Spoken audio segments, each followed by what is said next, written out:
Today, we're diving into the crucial but often overlooked topic of the buy-sell agreement. Whether you're a business owner, a partner, or simply focused on securing your company's future, understanding the ins and outs of a buy-sell agreement is essential.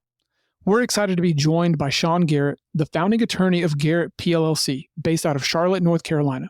Shawn focuses his practice on corporate transactions, including business formations, mergers and acquisitions activity, contract drafting, and dispute resolution, with experience representing companies from pre-revenue startups to mid-sized entities and investment funds. Shawn brings invaluable insights into business law. In this episode, Shawn helps us break down the key elements of a buy-sell agreement, explore common pitfalls, and share time-tested tips so your agreement protects both your business and your legacy. Stay tuned for practical insights that will help you fortify your business for the long term.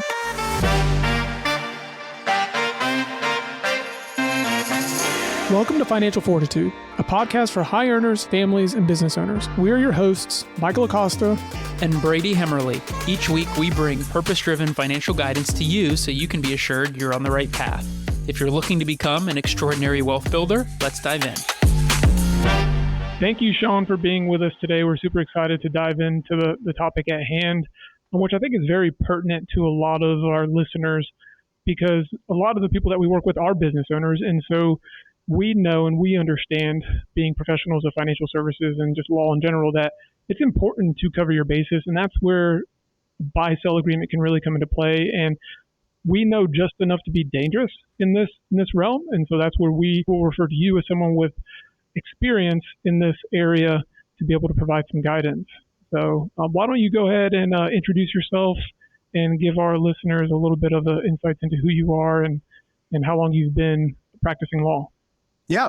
So thanks for having me on, Brady and Michael. Really appreciate it.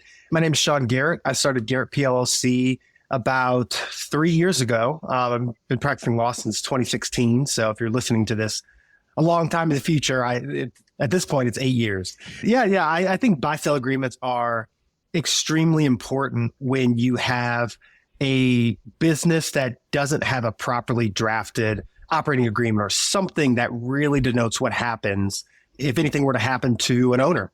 Why is that?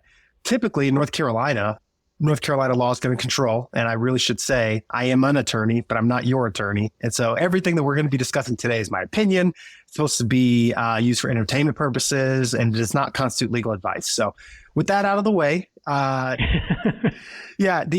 buy-sell agreement, it's really going to determine what happens to that person's interest. Like I was saying, when it comes to North Carolina law, their interest is going to pass via estate probate purposes. And we don't like that because when it comes to probate, you open up the door for creditors, unknown children, unknown spouses, unknown individuals that may have an interest to really pop in and say, hey, we have an interest in this company. And I've got horror stories for days. So we'll get into that in a little bit. I like to define buy-sell agreements pretty simply. They're a contract drafted when things are good to determine what happens when things go bad. So keeping that in mind, when things are bad, you're not going to get anyone to sign anything. I'm going through that in multiple different situations right now where I have clients who say, hey, well, what if we can just get them to agree to that? I'll say, yeah, we love it if we could, but they're not willing to sign anything unless, money exchanges hands. So if only you had that magic wand, right? Exactly. You could think of a buy-sell agreement being very much like a prenuptial agreement. Yeah. Right. When everyone's in a good mindset, everyone's happy, everyone's on a good standing, it's much easier to negotiate and define the rules of engagement for when things go wrong. Yep, definitely. And so to put a nice pin in that definition, a buy-sell agreement is a legally binding contract that dictates what happens to an owner's share or interest in a business, whether it's a corporation or an LLC, if they leave or if one of the 5 Ds happen. Those 5 Ds are going to be death, divorce, disability, disagreement, or default. This agreement, it's especially important in businesses with multiple owners, but like we kind of talked about earlier, it could be applicable if there's just one owner. And it lays out the roadmap for what happens to that owner's interest. A lot of times people can say we would like to, purchase or, we would like for the business to buy out your interest. And like we're going to get to in a little bit, making sure that money is available from a funding standpoint is going to be very important. So So Shawn, tell us this, when is the best time to begin having the conversation as to should we have a buy-sell agreement, or when should we have a buy-sell agreement? And then in addition to that, where do we get started, or where does a client get started in considering, well, what do we bring to the table? Yeah, great question. So being a small business attorney, I have two answers to that. The answer that I prefer and the answer that is the most realistic. The answer that I prefer is as soon as they decide to file their LLC, come to me and let's get an operating agreement and a buy-sell agreement drafted. Now, what that would look like in practice, it would be an operating agreement with the buy-sell agreement incorporated. So you likely have one document, but very high level, that's not always realistic. Most of the time, the operating agreement that you need to start day one is how much money is being invested, who are the owners, who are the managers, those type of high-level conversations. But for a properly drafted buy-sell agreement, a lot of times you can have that a little bit down the road. I'm not advising that from a legal standpoint, but if it has to happen, get it drafted. It'll be an individual document. It'll likely refer to the operating agreement, and it'll stand by itself in the event of any of the 5Ds. And just for full disclosure and overemphasis, if you are a business owner, an operating agreement is not a buy-sell agreement. And we come across this very, very frequently when we go through the discovery phase with our clients that we onboard. It's, especially when they're business owners, go ahead and get us all of your legal documents with respect to the business. Do you have a buy-sell agreement? Let's do a formal review of what's in place. And oftentimes there is no formal buy-sell agreement. It was just an understanding that within the operating agreement, if one of the partners or members of the group were to pass away, or one of those 5Ds occur, this is the formula at hand, or these are the options at hand as far as, first rights of refusal and anything else. But it's not an actual formal drafted buy-sell agreement. So it is important to make sure that we emphasize that, because we don't want people to overlook this. And then one of the 5Ds occur, and now it's like, oh, snap, now what? Yeah, definitely. I'm not pivoting too much, but when it comes to some of the important provisions that we see all the time, when I think about the operating agreements, for people that are listening, I'm using air quotes, but when I think about the operating agreements that people think contain a buy-sell agreement, one of the most important provisions that's missing is the valuation. And, really trying to determine what the fair market value, that's a key term, but what the fair market value of that business is. Sometimes they'll say an appraiser, let's get an appraiser, but that costs real money. And then what if you don't agree with that appraiser's, or what if the family doesn't agree with the appraiser's valuation? So, really diving into that buy-sell agreement, like you said, it should be a standalone document. If it's drafted properly, it's going to be a standalone document. It can refer to the operating agreement, but they're two completely separate items. So Shawn, let's pause there. Why is it so important to have the fair market value really notated explicitly in any documentation? Yeah, of course. So the IRS may come back and look at, what the exchange was. So there's a few different valuation principles that we've kind of discussed. You could do a fixed price valuation, which I'll tell you why that may not work here in a second. You can do an appraisal where you have someone come in, a business valuator, and they come in and they determine what the value of the company is.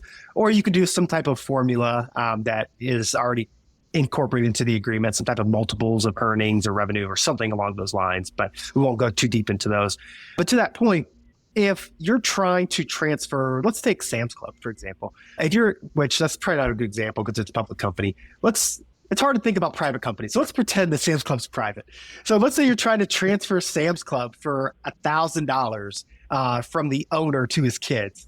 If the fair market value was not exchanged or properly exchanged or accounted for, the IRS may step in and say, actually, we're going to value this company maybe higher than it should have been valued, and we're going to tax you guys on that. So, we're not going to dive too heavily into tax considerations, but we want to avoid Uncle Sam taking any more money than he can.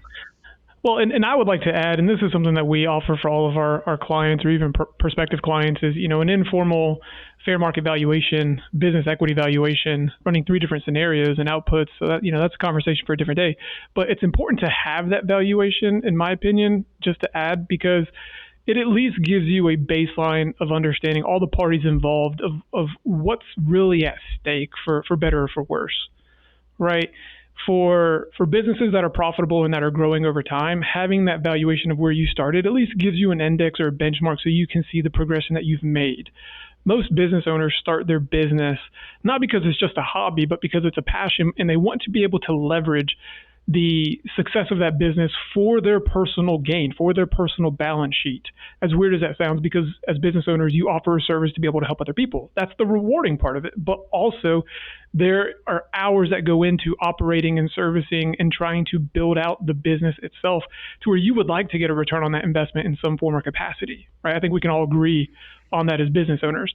So that's one aspect, is where am I indexing? What's my benchmark as my business continues to perform well, right? And blossom. But the other side of it is, if you have a partner and one of the partners passes away untimely, how does the surviving partner then buy out the deceased partner's spouse if they're married, right? Because depending on what this buy-sell agreement states, the surviving partner may have to go into business with the deceased partner's spouse. And then it's a question of, well, how much does the deceased partner's spouse, the new partner, know about how this business actually operates and works? Am I doing double the work for half the revenues? Or am I going to be forced to pay the surviving spouse's equity share in this business out of the cash flow of the business, which could be a huge, devastating financial outcome if the business revenues cannot support that level of monthly payments or annual payments to the surviving spouse. So again, that business equity valuation, in my opinion, is important because it's going to at least give you a baseline, and then you should be able to develop, future adjustments to the plan from a buy-sell agreement as the valuation goes up. Yeah, I liked what you touched on about, someone passing away, then having to go into business with that passing individual spouse. But even a more scary example, I think, is one of the 5 Ds, divorce. Because if you are going through divorce proceedings and then the spouse, the divorcing spouse, or whoever's making a claim that does not currently have an ownership interest ends up with the business, you do not want to be in business with that person because they just got out of a long, messy, likely drawn out, court proceeding. They just paid their attorney a ton of money. And now they're like, man, I really want to get back to this person, but and now I own half of, his baby or her baby. So what I'm hearing so far, super important to come to the table early from a buy-sell perspective. And we talk about this all of the time with our clients, is these are the events that you don't have the opportunity for a do-over, right? When a divorce happens, when a death happens, when a disability happens, there's no pausing and saying, well, hold on, let's go talk to Shawn real quick before anything gets started here. So important to set up early. Important to get an understanding as to, well, what is the fair market value of the business? I guess the question that I have next is, from a methods perspective, like what options are there and how you structure these things, and what education is important before going into deciding, hey, which type of buy-sell should I have? Yeah, we'll keep it high level. There's a handful of different types of buy-sell agreements. First one we'll talk about is a cross-purchase agreement. It's a type of document where the business owners agree to purchase the departing owner's business interest in the event of death, retirement, disability. Each business owner, we'll get into funding in a minute, but if this is properly funded, each business owner is going to be the applicant of a insurance policy. It's going to be marked on the lives of every other business owner. At death, each surviving owner, they would receive the policy proceeds. I'm not going to get into taxes, but income tax free, theoretically, consult with your CPA and really get that feedback there.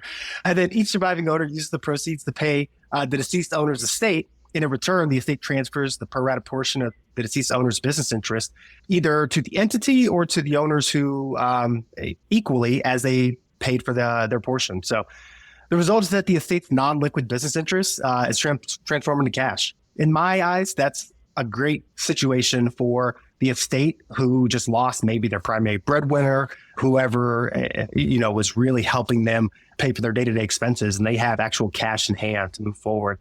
And again, the business doesn't have to worry about, this interest outstanding, what the responsibility or maybe management responsibility of the estate's going to be. It's just nice and clean. So, okay. So what I'm hearing there is we're all in business together. I own a policy on Shawn and Michael. Michael owns a policy on Brady and Shawn, and then Shawn, you own a policy on each of us. Something happens to any one of us at any time, the other two families now have the money in hand to go pay out the family who has a disability event, who has a death event, is the example.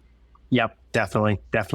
And then there's a handful of other agreements where the entity itself takes on an insurance policy to buy out one of the 5Ds, interest holder.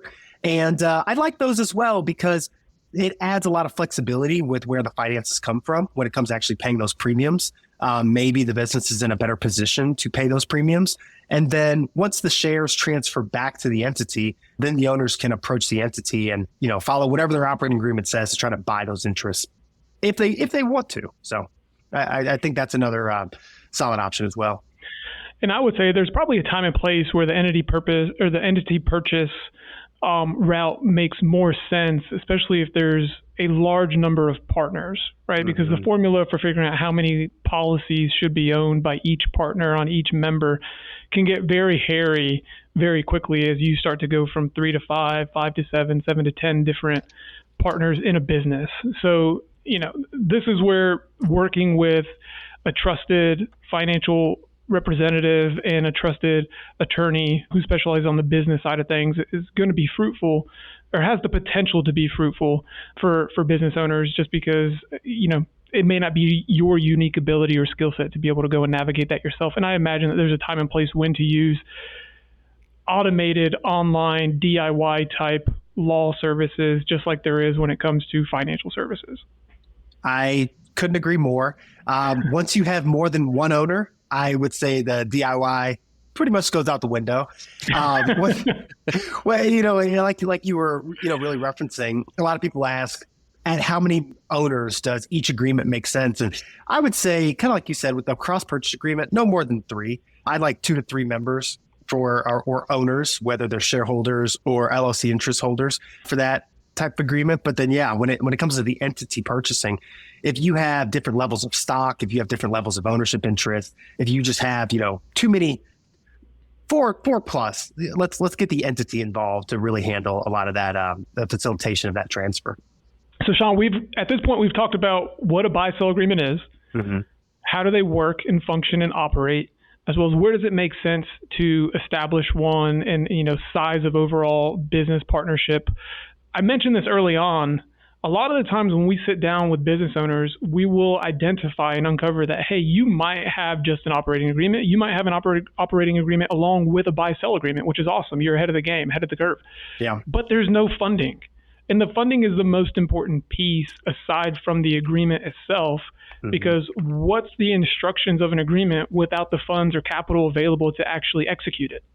Another way of saying that is if Brady, if all 3 of us are in business together and I pass away, I know my bride is going to want to be bought out of the business so that she can then take the funds to figure out what's the next phase of life going to look like.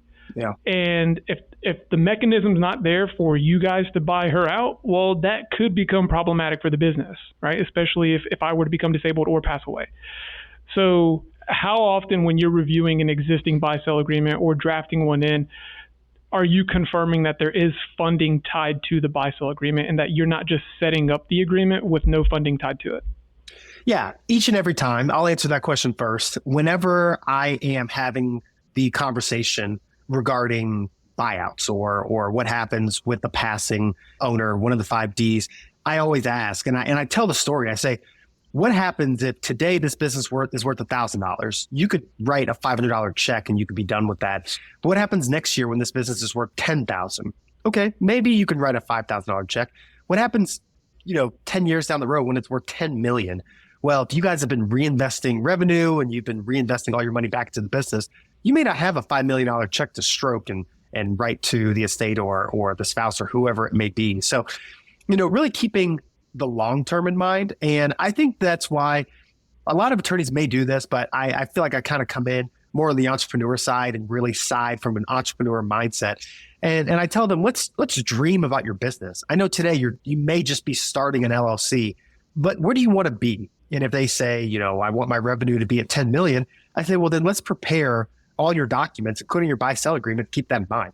If you are selling equity in your company, or if you have multiple owners and $10 million is the goal, well, we really need something in place, a life insurance policy, to ensure that you have those funds, because you're not going to have those funds readily available 90% of the time, 99% of the time, just to write a check.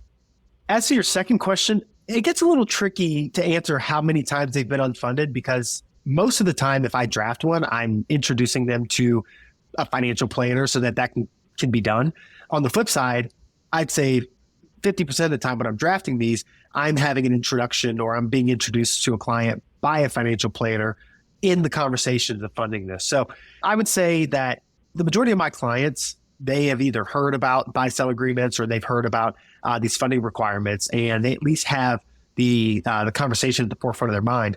Now, again, being an entrepreneur's attorney, I'm very compassionate to the fact that there would be no buy-sell agreement if they didn't have the funds to pay for their inventory. So, there's a time and place for everything. But, for most of the companies that I represent a year plus in business, I definitely have this conversation.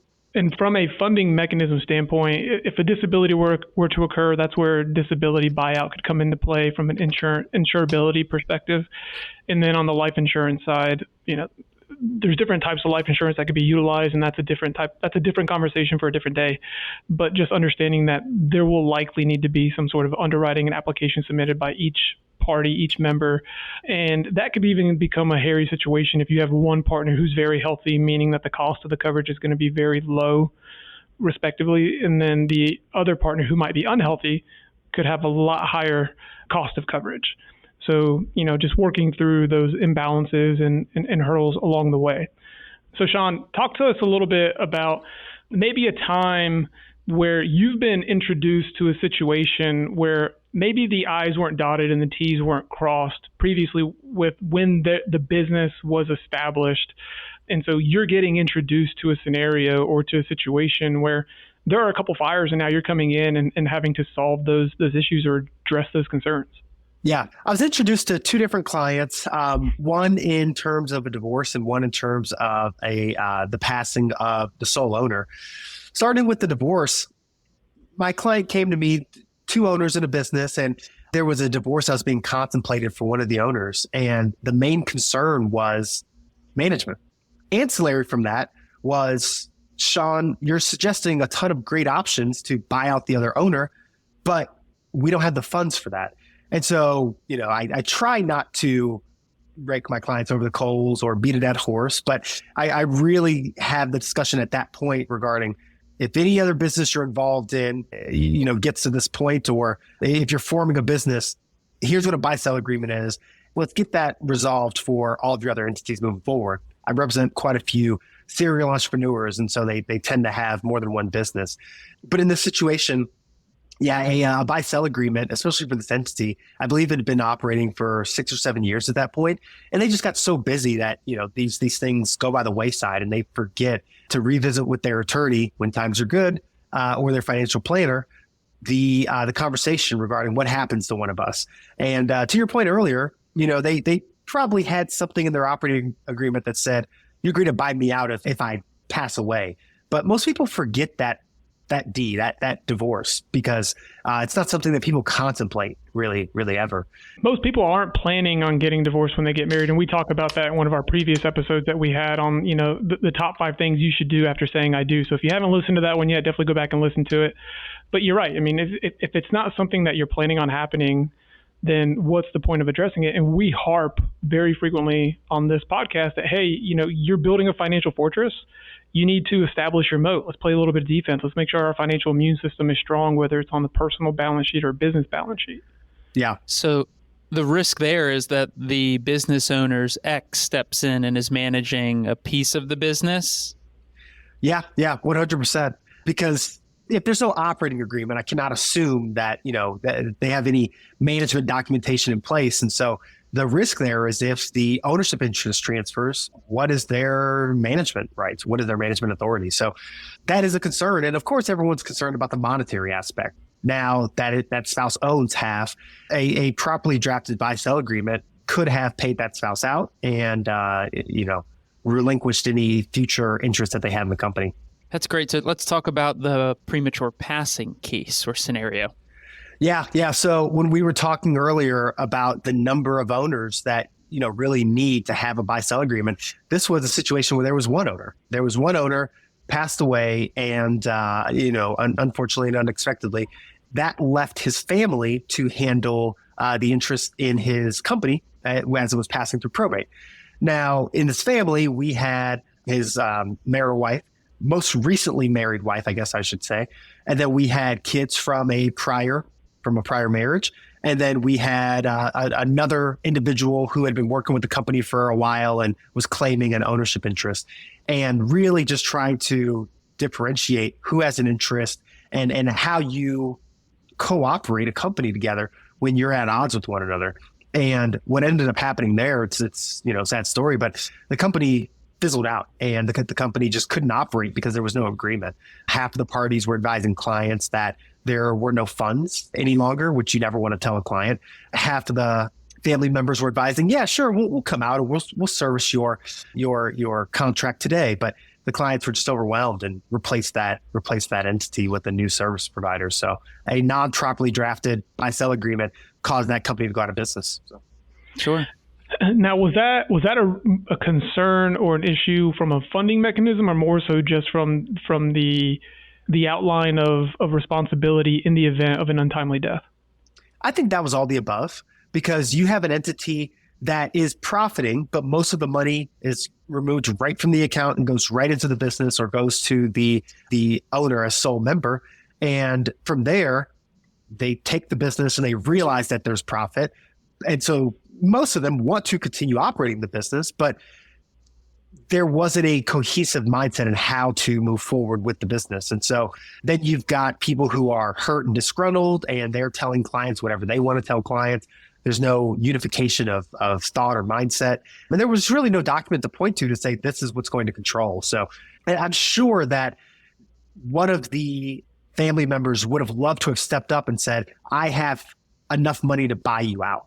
But they didn't. They had no way of funding that because, again, the business had no money. The owner was taking funds and either reinvesting it, buying work vehicles, buying supplies, buying inventory. And money is a real thing. It comes and it goes. And if something like this were to happen, it doesn't pop up out of thin air. So that funding piece would have resolved that in my experience. Yeah, we often share with clients when it comes to certainties, we can budget for those, right? We can set things aside in order to be prepared for a certain event that's going to occur. But when you have uncertainties, that's where it's best to transfer that risk to someone else and look at insurance, right? Or insurability of the situation. Obviously, in that scenario, I'm sure somebody could have came to the table and got personal financing, perhaps, depending on the size of the purchase value. But then that just opens up a slew of other doors with financial underwriting and prolonging timeframes. Whereas if the insurance would have been in place, that would have been a relatively quick, or had the opportunity to be a relatively quick scenario in exchanging of the guards and everything else. When you know that there is a protection if anything were to happen to you for your family, I think it gives owners a lot more confidence to either reinvest revenue or put in their own capital, because it's tough when you're going into business with three people. And let's say the franchise, let's take a franchise, for example, because those are easy to, determine what the costs are up front. But let's say that the franchise is $300,000 and you have to put in $100,000. Well, if you're removing $100,000 from your family's savings account and you're putting that to a business, what happens if something happens to you tomorrow? You at least want to give them the confidence to say, hey, you will be provided for in some way, shape, or form, and I've at least put that in consideration. And one thing I would encourage anyone who's listening to this that either is considering opening up and starting a business, launching a business, or is already part of a business and maybe recognizes that, hey, I need to go back and review my existing documents just to confirm that aside from my operating agreement, that we do have a formal and up-to-date buy-sell agreement and that it is funded. But, if it's not funded, all in all, the cost is going to be relative. Cost is purely subjective to everybody. So, we can't say that it's inexpensive, but to be able to fund these types of agreement, the cost is going to be relatively inexpensive for the most part. There's obviously asterisks that can go along with that. So don't be afraid to do the due diligence piece of figuring out, well, what would it cost for me and my business to just make sure that we have everything figured out in the event that life throws a curveball at us and there is a disability, or there is an untimely passing, or there is a divorce that occurs, or there is some sort of disagreement, going through all the 5Ds in these scenarios and just making sure that, hey, are we prepared for those what if situations? And to your point, when we can answer yes, and we have that quote unquote walkthrough of what to expect when things go sideways, there is a certain level of confidence that can be had and that can be filled, so that, you just continue to focus on the unique abilities and what's most important to allowing you to thrive and find success as a business owner. So Shawn, the question that I have for you is, as you're speaking to, whether it be new business owner or for any of our listeners out there who have been running a business for quite a while, what are some easy questions or kind of call out items that they can say, you know what, I need to go speak to an attorney to really consider? What are some easy like red or green flags to point to and say, hey, I need to go either fix this issue or we have something here, it just needs to be improved? Yeah, well, very blanketly, if you're in business, green light, chat with someone. Now, if finances are tight, and I understand that, from a new entrepreneur standpoint, if there are multiple owners, green light, go, really go and have that conversation. If there are individuals that are new to business, I would say that's another green light for me, because when there are new entrepreneurs, in my own experience, there are a lot of questions that go around. When am I going to get paid back? When am I going to receive funds? When can I sell my interest? What happens there? So I would say, if you have someone that is inexperienced in business, that's really when you're going to want to greenlight that and set those funds aside to go have a conversation with an attorney. Because if one owner is experienced and they're expecting this to be a 10 to 15 year mom and pop shop, and then the other owner expects this to be a 5-year startup, that's a conversation. There's a lack of alignment. And so we really need to get that in line there. So when it comes to the documents that determine ownership and management, I would say multiple owners, if there's a lack of alignment. And then, if there's new owners, then you really want to make sure that that's in place, because so many times verbal agreements just make sense in the moment and then they're forgotten, and, everyone forgets what was said. So. And it sounds like whenever businesses change in a significant fashion, like, hey, we were worth $100,000 5 years ago. Now we're worth close to $10 million this particular year. Like, it's time to reevaluate or at least revisit what the agreements and the details look like, whether it be the funding side of things or the agreement side of things. Does that sound right? Or No, that's absolutely correct. One thing I like telling my clients, and one thing I try to do differently, is I like having an open line of communication. I don't want people afraid to call me. The reason you got from $100,000 to $10 million is because you were working very, very, very hard, and you have to stop and schedule time with an attorney or a financial planner. But the way that we run our practice, and Michael, I know you have a very open line of communication as well, but the way that I try to do it is, if I am aware that these issues are coming up, I'm probably just going to book time in your calendar and say, let's just chat. What's going on here? And congratulations, first of all, but this is what I recommend. So I would say, rather than stopping and starting that representation, keeping the lines of communication open are key, so that the parties outside of your entity are aware of, that growth, and they can properly advise. Because sometimes the owners may not even know that the company's that big. Truthfully, if they're not in the day-to-day and they're not reviewing the books and they're just reinvesting all their revenue, you blink and next thing you know, your company's worth $10 million. So.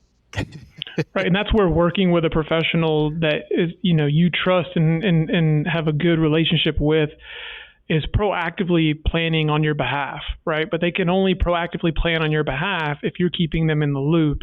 And so it's imperative for business owners to take time to work on the business and not just solely focus on working in the business, which I can attest, it's very easy to get sucked into the life of just working in the business and not on the business.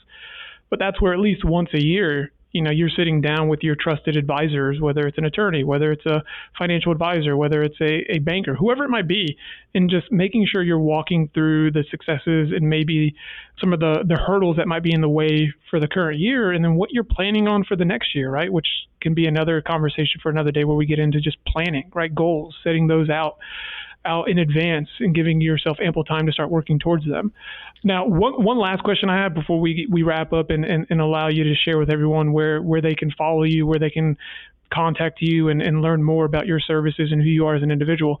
But talk about the flexibility of needing to modify some of these agreements. Like I imagine that these aren't set it and forget it, that they're not 100% set in stone to where they can't be modified. And what is going to be a triggering event, life event or business event that would require somebody to think about having them modified or adjusted or amended? Yeah, great points. So when it comes to modification of these agreements or amendments, the majority of the time when we're drafting these buy-sell agreements, it's going to reference an operating agreement. It's going to reference the members, owners, whatever they're called in that entity in the buy-sell agreement. If they're adding new owners, if they're taking on equity, or if they're exchanging equity for capital, if they are going through some type of change in ownership or adding additional owners, that's 100% a time to revisit that buy-sell agreement, because you really want to ensure that the buy-sell agreement, which it likely will, specifically naming owners, that the proper owners are named. That's something that just gets overlooked. I would also say if the entity is going through some type of equity financing, you're really going to want to drop in or maybe add in some additional terms like drag-along rights or tag-along rights, maybe right to first refusal. Those should be in there initially, but if you're adding different levels of ownership, not to get too far in the weeds, but if you've got an entity where there's Class A owners and then Class B owners, what happens to those Class B owners? Is that referenced in the buy-sell agreement? Let's make sure that the buy-sell agreement is properly documenting the current snapshot of the company. Because what's important to remember is the document is a place in time. The document may likely be, depending on the situation, it's a snapshot of that moment in time. And if you change or do something different tomorrow or add an owner, or if you want to give an employee some equity, that document's likely going to be outdated. So making sure that you are keeping those open lines of communication. If you're adding owners, if you're adding members, if you're equity financing, revisit your buy-sell agreement. Perfect. Well, thank you so much, Shawn, for joining us today on the Financial Fortitude podcast. I got a lot out of this and a lot of considerations that I need to go back to the drawing board with just to make sure that I have all of my bases covered. But for our listeners who joined us in today or who plan on coming back and listen to this at a later date, if they want to learn more about you, your services, or maybe they have questions regarding their business or want to get someone to review their existing business documents, how do they get in contact with you? Where should they go to learn more about you? Yeah. So on LinkedIn, which is where I do the majority of my communication, it's Shawn Garrett, SHAWN, Garrett, GARRETT. You can also look up the firm Garrett PLLC on LinkedIn or Instagram. Yeah, our website's garrettplc.com. Great. And what states do you practice in? Yeah, great question. North Carolina, South Carolina, Illinois, and Missouri. Obviously, based on my locale, I'm traditionally in North and South Carolina, but went to school in Illinois, and Missouri is close enough, so I got that one as well. Nice. Well, Shawn, thank you so much for joining us today. Of course, you can reach us or see us at www.genesiswealthplanning.com/podcast.